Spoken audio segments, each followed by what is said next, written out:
Now, the first thing that usually happens, and this is never usually talked about, but I think it's important for me to show you guys, is what happens whenever you start working with a volunteer client, or you are actually on the job and you start working on a training request that they submitted to you.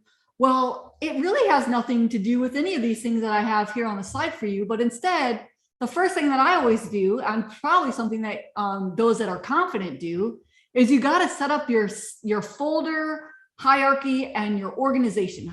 If you're going to start taking on this project and working through analysis and design and all these other kinds of things, how are you going to keep track of all these little documents and research and data and on that you're going to collect and use to inform your design unless you start out organized? And so with that, I thought it's definitely worth it to kind of show you what it looks like inside my folders so that you can set up your own folders. So when I start a course, the first thing I have, right, is I create a folder. Maybe I'll put my folder, this is an Academy resource, but you know what your folders should look like, right? So I name it whatever that training request is. So this would be like my Pixie course is my example.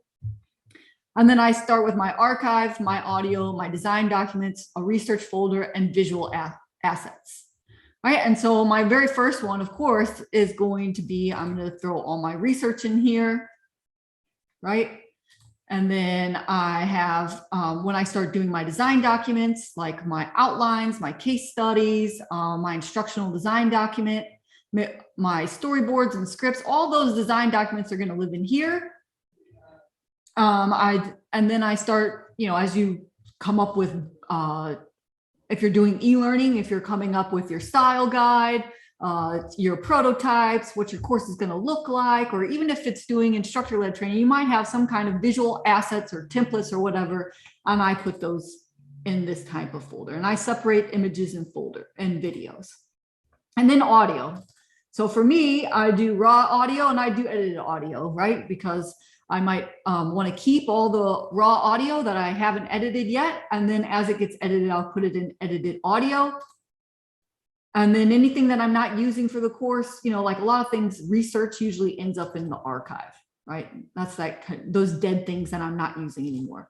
So this is kind of like the first thing that you want to set up, because as you go through your analysis, you're going to be collecting documents and research materials and all that kind of stuff. So this might be a no duh, Robin, but I thought it worth it just to go ahead and show you what mine looks like. You, of course, can organize in any way that you want.